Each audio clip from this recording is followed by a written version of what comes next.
Armchair commanders, we call the shots.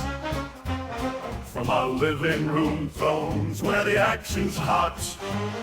We're the generals of fiction, the masters of war.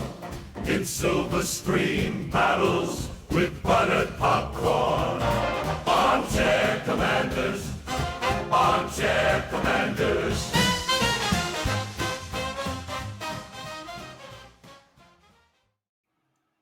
All right, welcome to the Armchair Commanders podcast. My name is John. And I'm Jack. And this week, we are reviewing the 1981 film Taps, starring, it seems, almost everybody. Everyone as a kid. Yeah. Young Tom Cruise, young Sean Penn. Young Gus Fring. I was going to say, it's a heck of a origin stories for Gustavo. Yep. After his terrible generator accident, he goes to join a cartel. Yeah, his failed coup of a military school.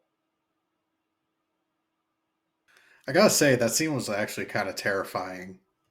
I mean, it's like, it's coming. It's coming, but... Yeah, this whole movie's just a comedy of errors. A really fucked up comedy, yeah. I will say I was really struck by the fact that, like, I don't know about you, but at the age of like 16 or 17, I did not possess the capabilities of running, like, troubleshooting on a diesel generator.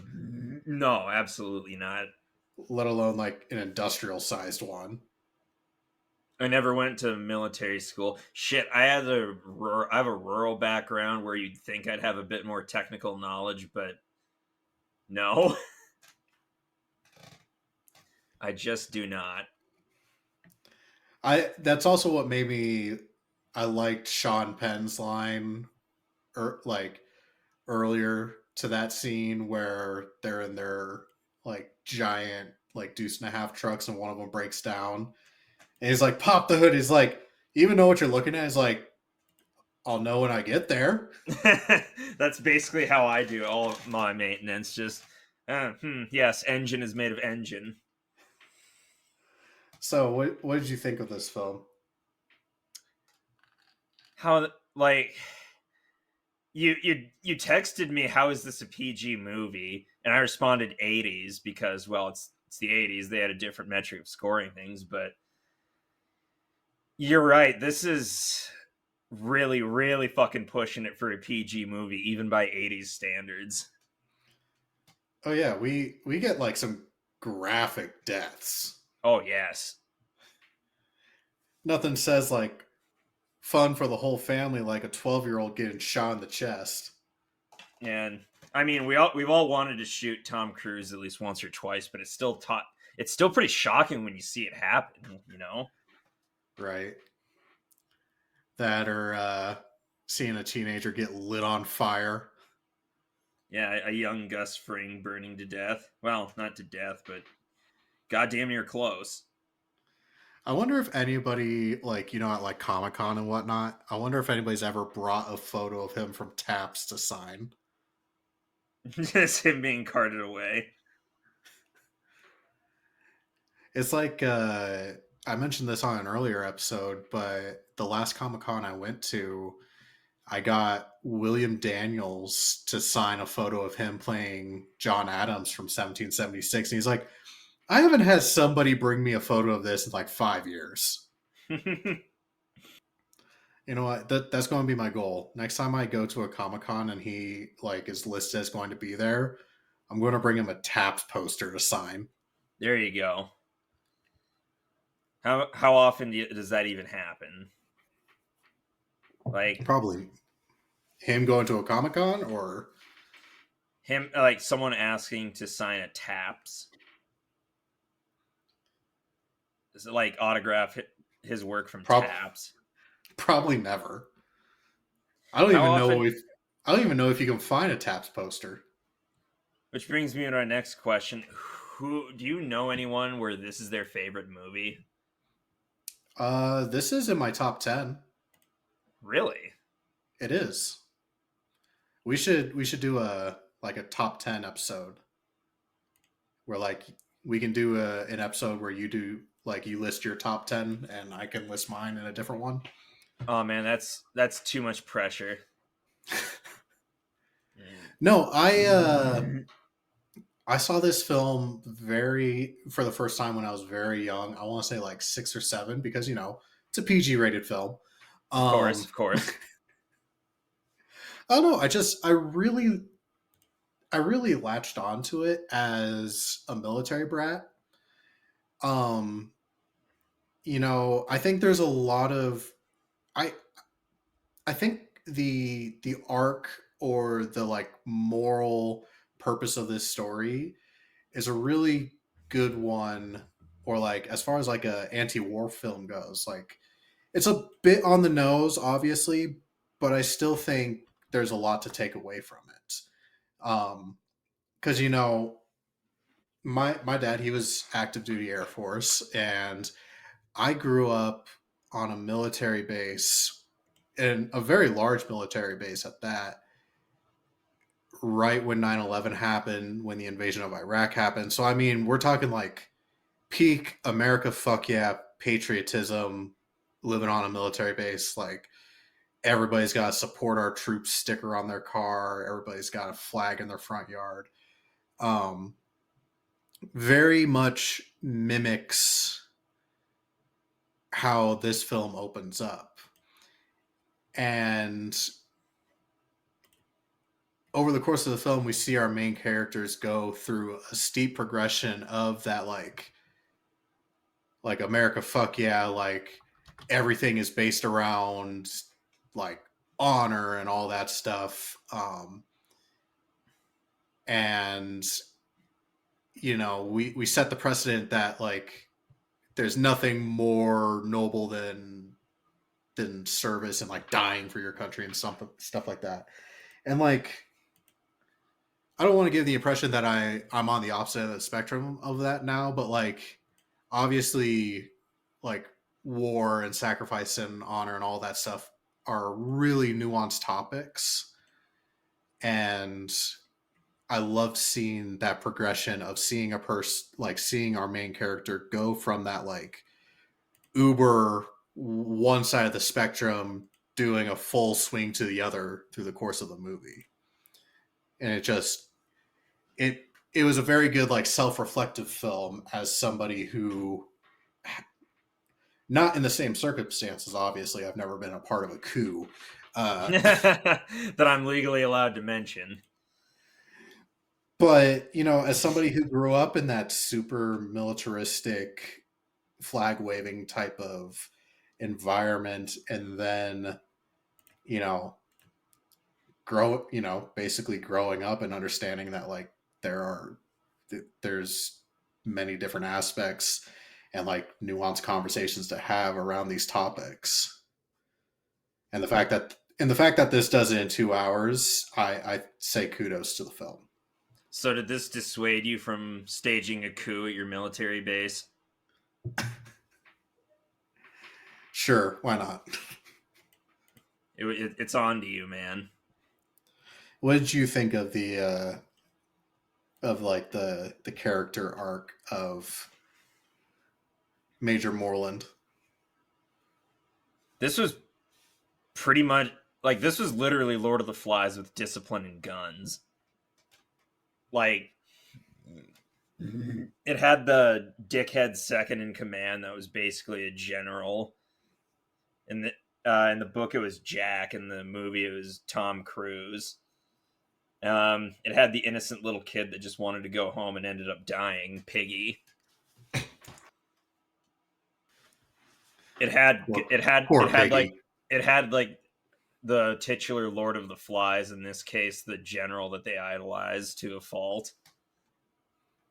I don't know if there was any conch shell to speak of, but yeah, there was even a fat The bugle. Hulk. The bugle. Bugle constantly played fucking taps in this movie. I I appreciated George C. Scott's performance in this as the general. Um, and I was reading up an interview with him, and he said that, before this film, he did the movie Patton, which was, a big fucking deal, big movie. Um, and when he was asked to do this film, he literally was like, okay, for my character, I'm just going to, he, like paraphrasing here, but he's basically like, I'm going to imagine Patton, instead of dying, retired to be a military school commandant. And that's how he like came up with his like retired general who's like kind of washed up and can only like live in the glory days, if you will. Yeah. And he really sells the performance, especially at the dinner where he goes to promote Moreland to being the major of the cadet corps, like where he's like very loftily being like 4, 5, 6. It's a series of numbers that I can never hear without thinking of that day, and it's like Jesus.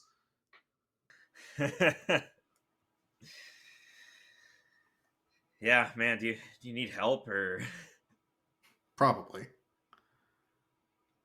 It does also, it explains a lot. Like, yeah, they're at a military school, but this military school seems to go like way over the edge with the way they're training their kids. Like, who's trusting the 12-year-olds with automatic weapons? Very well disciplined 12-year-olds that can Well, run a coup obviously for a not couple that days. disciplined if they're fucking deserting at night. Well, you know, you got to be realistic sometimes. They did okay to a point. I don't You gotta want to die. You got to learn them young. Learn them young. Learn them young. What'd you think of the general? Man, he seemed like a cool guy. It's real bummer how he went out. You know, he didn't even get an on-screen death. He just kind of got. They probably couldn't afford George C. Scott for that many days. I mean, no, probably not. I'd like to have dinner with him. I don't know about you. You'd like to have dinner and a glass of brandy with him? Yeah. Wouldn't you? Yeah. I mean, and that's the other thing that I relate to in this is like, you can see that these kids obviously like they have him on such a pedestal and they idolize him. And for some people, I think you could be like, how could you have that kind of relationship with an individual? But like, I have I shouldn't say similar, but like I have a relationship with a college professor that like I very much have him on a very high pedestal, and like um you know, any form of praise from him in college was like a jizz in your pants moment.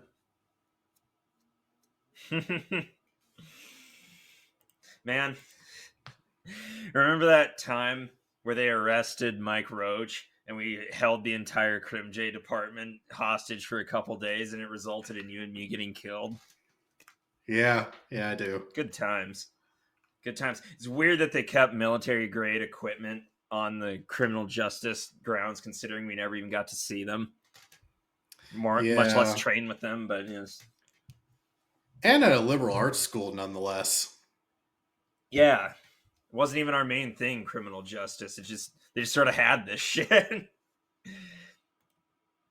I mean, you know what? With today's climate about danger and school safety, you know, I guess you can't be too certain.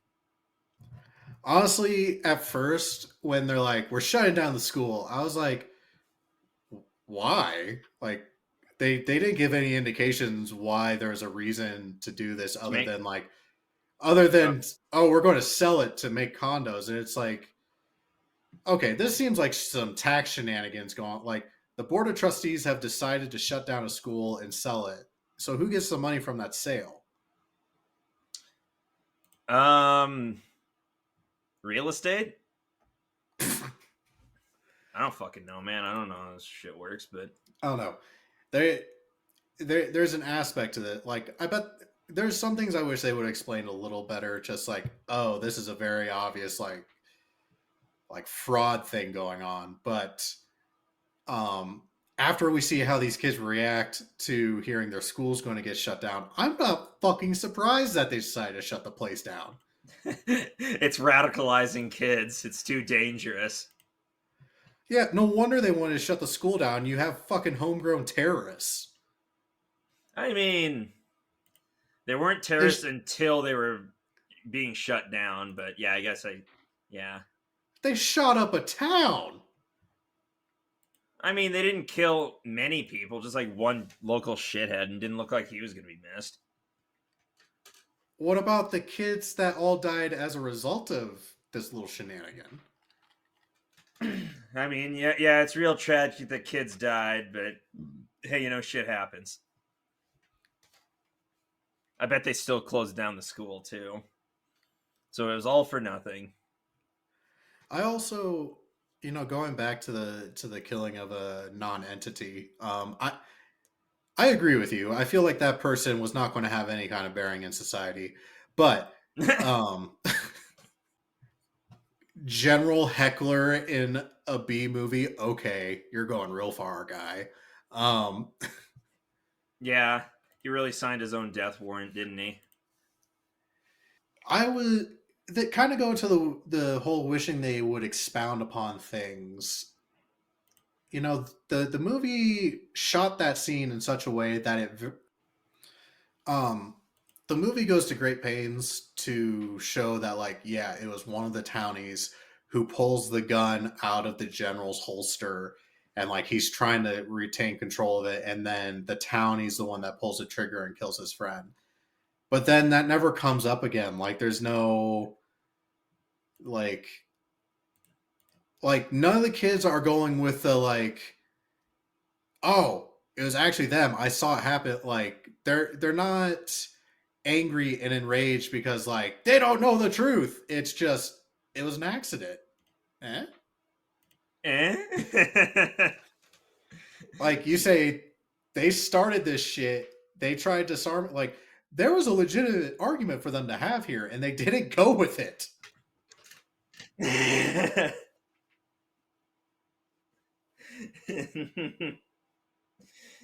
But would it have mattered? Yeah, I just want to keep my school open. Yeah. Like, would it have mattered? Like, would the judge have listened to the kids? Like, oh, he's got these kids indoctrinated. Like, of course Maybe. they're going to say it was an accident. And then the townies are going to say they killed that dude in cold blood. These 18-year-olds day drinking at a bar because God bless the 80s. Right. Also, the damn law turned to 21. Yeah, fucking government. But can we talk about just how different 80s bullies, like 80s movies bullies, are from today's movie bullies? Like, today's bullies, they just do shit like make fun of you and, gaslight you and all that boring psychological shit. No, 80s bullies would literally fucking kill you. Like, actual psychopaths. Yeah, it's like in the movie It, you had the one bully who's like, I'm going to carve my initials into your stomach. And that movie came out, like, in this decade. Yeah. Like, they just knew. Yeah, they just portrayed 80s different. I also love that, like, the 80s bully, every time they're about to get into a rumble, it's always preceded by him crushing a beer can and throwing it on the ground.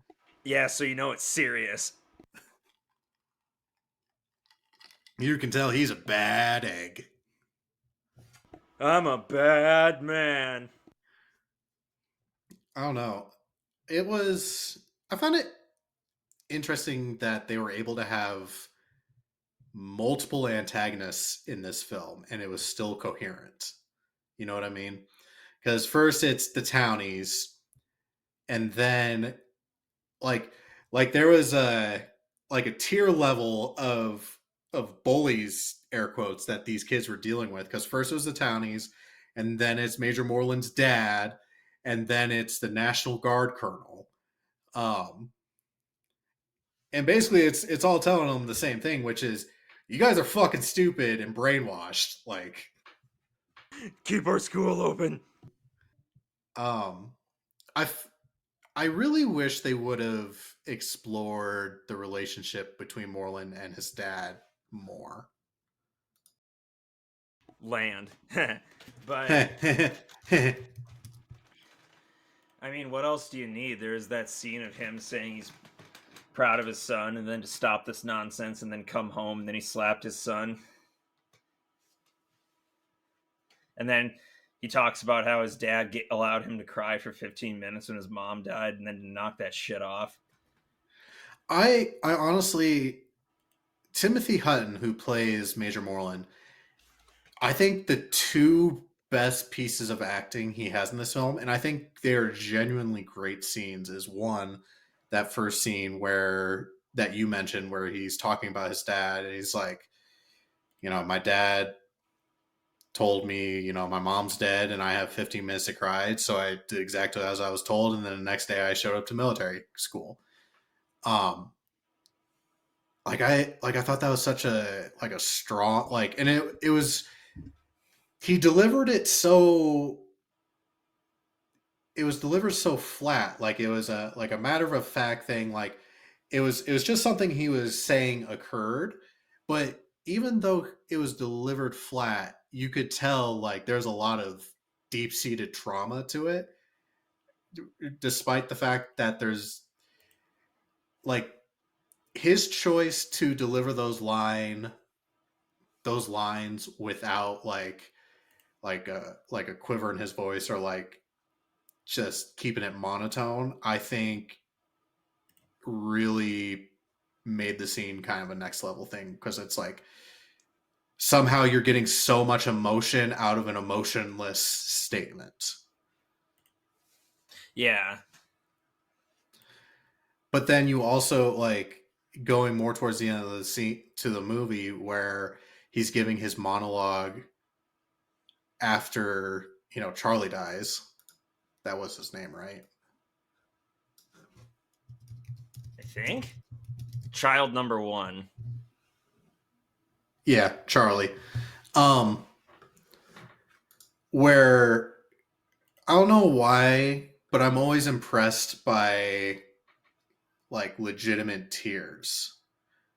Cuz like this isn't like it wasn't an over the top like crying bawling his eyes out thing. It was like his eyes were welling up and like you could have like a little bit of a stream going down the side, but like there's like he was 100%, you could tell he was 100% invested in that particular scene where he's like not only is he mourning the death of this kid who he mentored, but also you see like basically his worldview like crashing down where it's like, oh, honor doesn't mean shit when you have a 12-year-old dead on the pavement. Yeah. Like, you could tell that was the moment he realized he was in over his head. Way over his head. What was your favorite scene or favorite delivery in this? So that scene where they're in they're jacking all that food, and the car stalls out, and that 18-year-olds day drinking in a bar like go up to cause trouble, like, hey, you killed so and so, we were gonna do that, and they're gonna go kick his ass. And then Tom Cruise barrels out, unloads an entire clip into the sky. And it's a subtle little reference by the director that Tom Cruise is going to grow up to be batshit insane. If only he knew. I just love these subtle references in movies.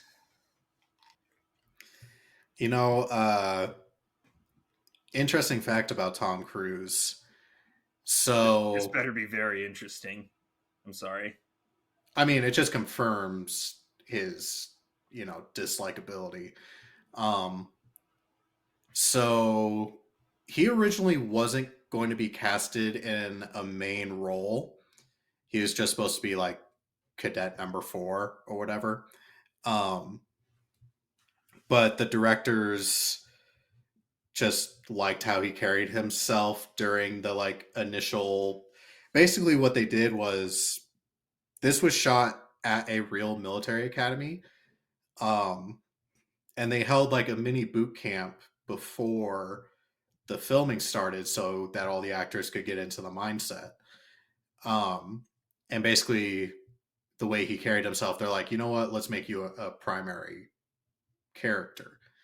Um, but during like almost immediately after that happened, he like everybody else stayed there and did the whole thing. They're like, okay, we're committed to this.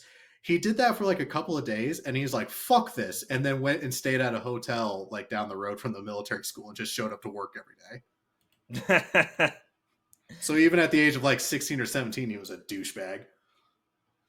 Yeah. Come on, you gotta get into character. Twom. But to be fair, it really helped get the other characters into the mindset of like, fuck this guy.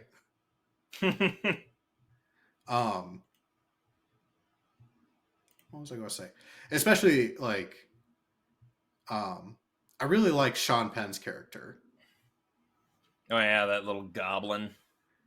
You know, he's Major Moreland's like, he's the foil. He's supposed to be the like, you know, he's only a man, Brian. You know, and he's not even there because he's like 100% in for the cause. He's just like, he literally says, he's like I might like my notion of honor is a little ragged around the edges, but I'm not going to abandon my friend. Like I thought it was good to have just like the one like voice of dissent in there who isn't even like that big of a voice of dissent. He's just like, can we take a middle of the road approach to this? Yeah. But I found it interesting that Sean Penn's character mimics how Sean Penn is in real life with, you know, all his work with the Film Actors Guild and whatnot. Has he been anything recently? Not that I remember. Oh man, the years have not been kind to Sean. No. Anyway, god damn it. Under Sean Penn's Wikipedia page, he has an entire tab called assaults under his personal life. So this is just a gem and winner of a human being.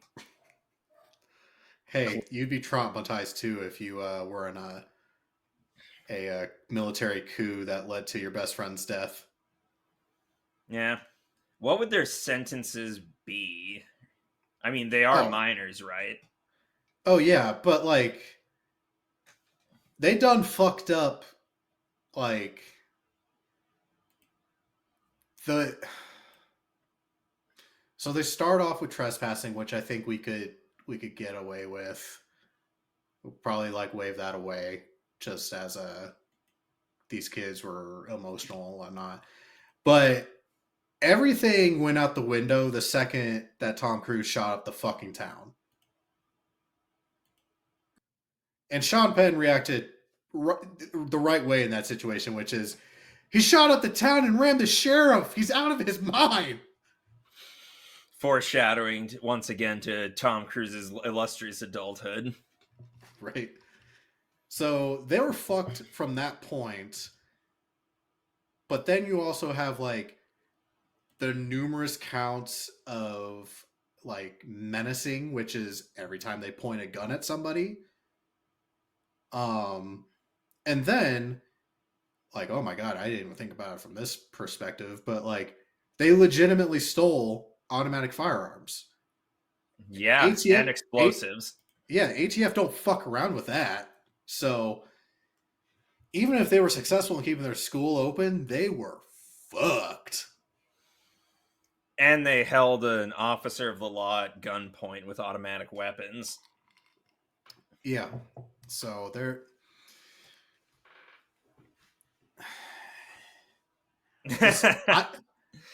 pretty much I would say the moment that they seized the school's arsenal, they done fucked themselves. They done fucked themselves. You know, modern day kids would, you know, do dumb shit like writing letters. No, 80s kids would just Yeah. Do this shit. 80s were a different time, man. Yes, they were. I guess. Oh God, what was I going to say? So would you consider this a war film, considering that it doesn't take place during any actual conflict or war? Close enough for me. Like it's definitely a military film, John, but we have this conversation every week. I have a much looser definition of what a war movie is than you. that's fair. When are we reviewing Kids Next Door? That can be a bonus episode sometime. I mean, it is a war against adult kind. Don't you ignore me. Yeah, I'm just processing that statement. Um, what is something you feel like is missing from this film? Well, I wanted more of the general. Like, we see him a lot in the beginning, he tells his stories, goes away, and then he dies off screen. More George C. Scott. More George C. Scott. I was kind of hoping for there to be. I feel like something that would have made for this to be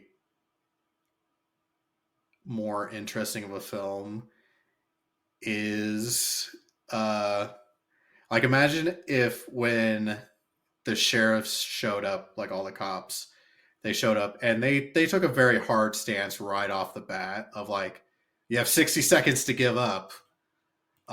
Instead of like it being diffused by a kid running away, like I really wish there was like an initial firefight where they're like, oh fuck, we're outmatched, and then the National Guard shows up. Like just seeing like a couple of cars explode, I think that would have been cool. So, in total, how many kids died? There's the townie, but I'm not counting him. There's the little kid. There's Tom Cruise. There's Westmoreland. Charlie. Charlie was the kid, right?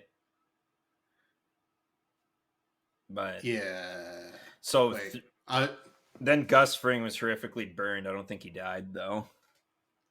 It's never said, but I think we can imply that he probably died. That seemed pretty severe. Yeah. We'll just chalk it up to put it on the maybe pile. And then you had attempted murder of Colonel Kirby. Oh, they just fucking winged him. You know, something I never understood was like, there are multiple times where they pull everybody together to have these like mass formations, to do the, the stereotypical, like, if anybody's heart isn't in it, you can step forward now and nobody will judge you. They do that twice, and then they have the funeral when they hear about the general dying. And it's like, you have completely broken down your security net in order to do this shit. Why is nobody taking advantage of the fact that like your entire force is literally lined up in the middle of a yard somewhere? You know what I mean? They're just watching and let them do their shit. I know, of all the things to be kind of pedantic about, but yeah, what the hell, John? Did you know that the school that this was filmed at, I actually applied to? Really? Where was this filmed again? So Bunker Hill Military Academy was obviously a fake school. It's a pseudonym. This was shot at the real Valley Forge Military Academy. Ooh. And yep, I applied and I was accepted there. I decided not to go there when I found out that it was going to cost about $60,000 to get an associate's degree. Jesus. And then I got accepted to the University of South Dakota the next day, where my total education was like $40,000. Dang. And the rest, as they say, is history. Now you right? Now you do this once a week with me. But I have a mouse pad from them, so who's the real winner? You. I love that when I got accepted there, I got this big manila packet. Like you know, when you get accepted to a college, you know, because they send the giant Oh, envelope. yeah, they spring for the big package. Right? USD was the same way. It might have just been a sheet of paper, but it came in a big fucking envelope. It wasn't like, you know, you were a failure when you got the regular. Yeah, the envelope. white letter. Um, Wimpy, wimpy. but yeah, they sent me a coaster, a T-shirt, and a mouse pad. And it's like, congratulations. And then it like outlined the cost and shit. I'm like, no. It was one of 3 schools I applied to. What was the other one? Iowa State. Why? I don't know. Iowa State was another one where it was like way too fucking expensive. How much was it? But 60 grand? It was like 20 grand a semester. Dang. Yeah. So like it was cheaper for me as an out-of-state student to go to USD than it was to be an in-state student at Iowa. How about you? Did you apply to any neo-terrorist military schools? You know, I was going to apply for Bunker Hill, but the damnedest thing, they closed it down and made condominiums. No, That'll happen to you every time. I got what I wanted, USD. I knew going there I'd meet my soulmate, you. And I'd achieve my dream of having a weekly war movie podcast. I knew I'd meet my soulmate and my wife, so my soulmate, Miranda, not you, Jack. Yeah, go fuck yourself. Yeah. I will say one thing I was jealous about watching this movie is like all the cool shit that like these high schoolers got to do as a part of their normal curriculum. Like, I wish I had a machine gun class in high school. Well, you can bring a machine gun to school. It's just once. Land of the free. They also like Sean Penn was also in charge of like the cavalry regiment. Like, I want a cavalry warfare class. Have you ridden a horse before? No. Oh shit! You got to come out to the ranch sometime. We'll put you on backbreaker. Oh, that sounds like a terrific time. I was basically born in the saddle. Can tell by how bow-legged you are. Eat me. Maybe I'll fucking hitch you up and ride you. Wow. Okay. No. Let me rewind. Pause. I hate it when my threats come out sexual and weird. I love it. Oh god. I bet you do. Yeah. Pause. Anyways, I was slightly disappointed when the cadets never brought out their own tank. Yeah. I was fully expecting it. The hell are they paying that tuition for if they don't get to drive the tanks? Right? I think the cost of a condominium building ought to be able to afford a tank. I think. I don't know. I've never bought a tank before. You know, you can actually there's multiple websites where you can go and buy them. Not that I've perused. Of course, legally speaking. John, why do you have vehicles for sale? John, why do you have a killdozer in your garage? None of your goddamn business. Push too far. One thing I was not jealous of was in the like opening scene in this movie where they're all packed into that church.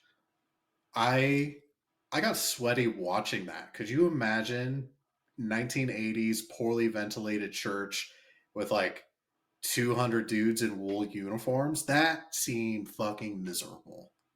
Oh, absolutely. all breathing on each other and shit.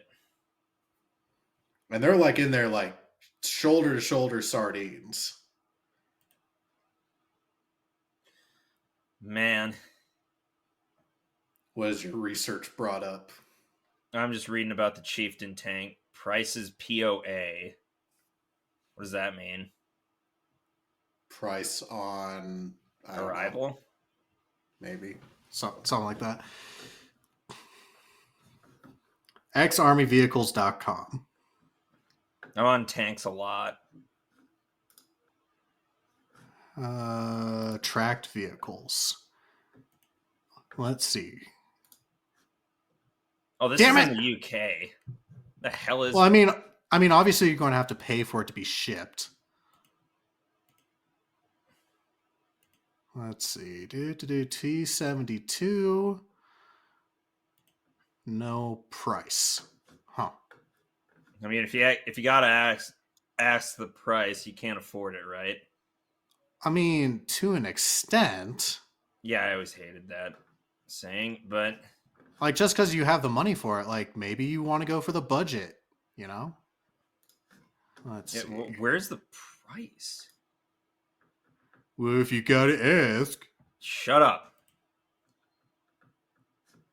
Everything is either ask for quote or sold.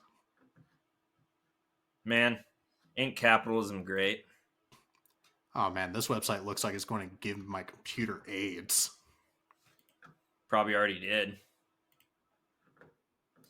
Yeah, God bless the USA. No, not chemical tanks. The kind that go shoot. Well, you can buy a 400-gallon vertical holding tank for polyethylene for $300. Oh, just what I needed for all this polyethylene I don't have. Here's one. Okay. You can buy a surplus T-72 for $300,000. Say that again. A surplus T-72 for $300,000. Oh, how much if I pay in cash? Yeah, because, okay, whatever. Hey, sometimes it gets you a better price. Honestly, I'm shocked that the Russians haven't gone and rebought all their surplus shit back. I mean, yeah, that costs money, something they don't have too terribly a lot of nowadays. Let's see. Oh, I think I would rather do this. 1943 M4 Sherman tank, $355,000. That right there seems like the way to do it. Don't you think? Yeah. Yeah. Balling on a budget.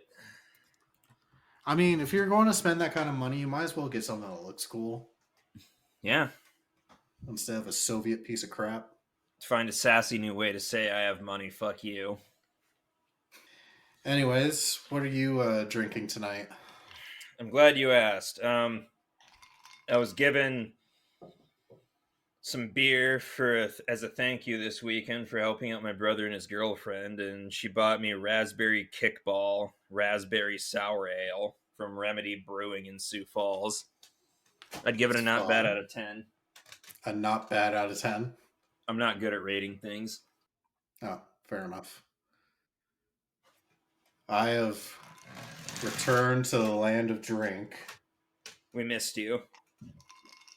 To a world of pure inebriation.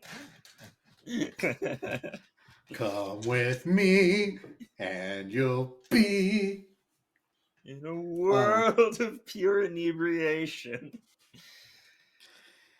This week, I've had this sitting in my shelf all month. Crown Royal did a limited release. I hope they make it like a regular line item, but it's they did a blackberry whiskey. Ooh. So I have blackberry Crown Royal mixed with some lemonade. Ooh. It's very summery. I also rated a not bad out of 10. Well, that's good to hear.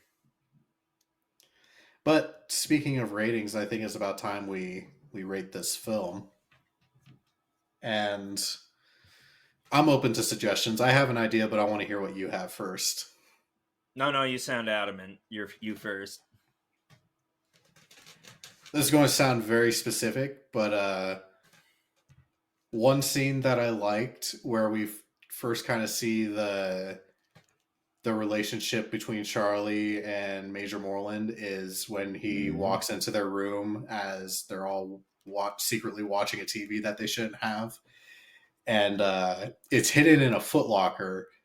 And basically, as he walks in, they yell like "attention" and kick the footlocker underneath the bed, hiding the TV. So Yeah. personally, I like footlocker TVs, but Yeah, Footlocker TVs. all right, Jack, 1 to 5 footlocker TVs. I think I got to give this one, I don't know, man, 3 Footlocker TVs. Only one of them didn't quite fit under the bed, and they broke it trying to fit it back under. That's fair. What would push this film into a 4 footlocker TV for you? More 80s bullies getting shot. That or 80s music? Why Yeah. isn't the 80s? Why does the 80s movie have 80s music? Fuck it, let's just make this a period piece where a dude with a mullet and an American flag shirt is talking to this ex-Russian dude with an Ushanka about the Berlin Wall and how Ronald Reagan's gonna break it down one day. I would 100% be down for like I'm not usually on the remake train for shit, but I would love to see a remake of this. What with modern society's like love of the 80s recently, which I feel like I am only just catching on to this idea at the moment, which is the 80s are this generation's 50s. You know what I mean? Like it's the same time distance as the 50s Almost. was for us as kids. And you think about all the like 50s shit that was pushed on us. Yeah, 50s nostalgia of, white picket fences in suburbs, milkshakes, and segregation. We do not condone segregation on this podcast. The views expressed on this podcast aren't necessarily those of the Armchair Commanders. I would like to formally state that I am pro Civil Rights Act of 1964. Is that good? You done good. It's a joke. People, please, for the love of God, it's a joke. We don't want to alienate our 5 listeners. Anyways, yeah, I'd be down for a remake of this. I think it could be very well done, and I think you could tweak it to make it even better. Like people have grown kind of skittish about the topic of guns in schools. But they're trying to keep their school open. They're not being killed in the school. They're killing for the school, Jack. It's different. America's domestic terror, the domestic terrorists of tomorrow, today. Yeah, I forgot. School shootings wasn't really a big problem in the 80s. Yeah. Then Tom Cruise graduated that school and started shooting everything up. It's beautiful, man. It's beautiful, man. I think what it made that scene better is if he was wearing obnoxious sunglasses and Tainted Love by Soft Cell was playing, or Rock You Like a Hurricane by the Scorpions.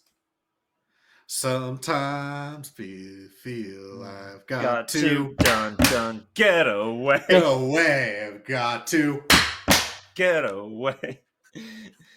As he just fucking mows people down. Fuck, we need a retro 80s movie that has Tainted Love as the main song. Damn right we do. It's a bop.